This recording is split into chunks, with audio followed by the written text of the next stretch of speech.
Most people believe they can recognize greatness when they see it.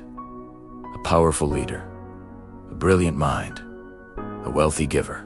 But what if I told you that one of the greatest acts of generosity came from a child who didn't even have a full dollar in his pocket? Let me take you to a small hotel coffee shop, decades ago, where a 10-year-old boy walked in with coins that barely made a sound when he dropped them into his hand. Nobody knew his name. Nobody expected anything remarkable from him. And definitely nobody believed he was about to teach an adult a lesson she would remember for the rest of her life. Yet, that day, a tiny decision, just 15 cents, quietly reshaped the meaning of kindness.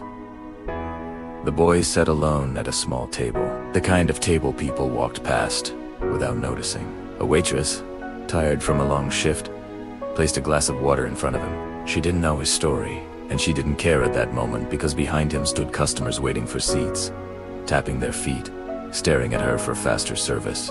Without looking up, the boy asked softly, "Ma'am, how much is an ice cream sundae?" 50 cents, she replied, already half distracted. He lowered his eyes to the coins resting in his palm, turning them over, recounting them, hoping they would somehow become more.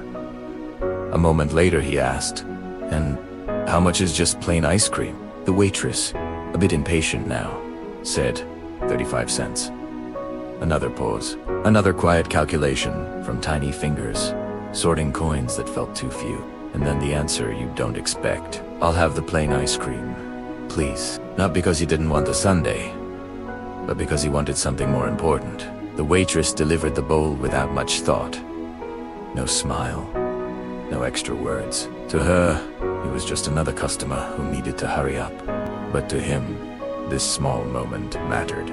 He ate slowly, savoring every bite, as if stretching the experience. When he was done, he placed the coins on the counter, thanked the cashier, and walked out of the shop quietly, the same way he entered. Minutes later, the waitress returned to clean the table, ready to move on with a busy day. But the moment her eyes landed on the dish, she froze. Right beside the empty bowl were 15 cents, neatly arranged, carefully placed. The tip for her. The tip he had protected by choosing not to buy the sundae he wanted. The waitress stood still, the noise of the cafe fading around her. Suddenly, she wasn't thinking about slow service or rushing customers. She was thinking about a child who had less than everyone in that room, yet gave more than any of them would have. Here's the part we often forget.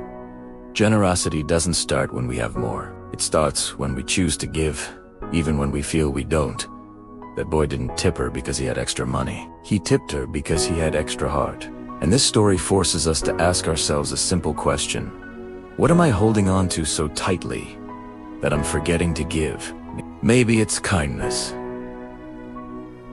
Maybe it's patience. Maybe it's appreciation. Maybe it's something as small as a smile to someone who needs it. Sometimes the most powerful gift isn't money. It's the decision to think about someone else, even when life tells you to think only about yourself. Greatness is not measured in what you keep. It's measured in what you're willing to let go, to lift someone else. That little boy walked out of the shop without applause. No one ran after him. No one recorded his act on a phone. But his 15-cent decision still inspires millions today. And maybe that's the real message.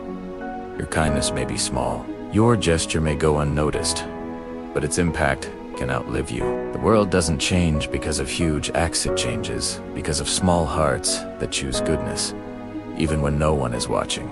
Be that heart. Be that moment. Be someone's 15-cent miracle.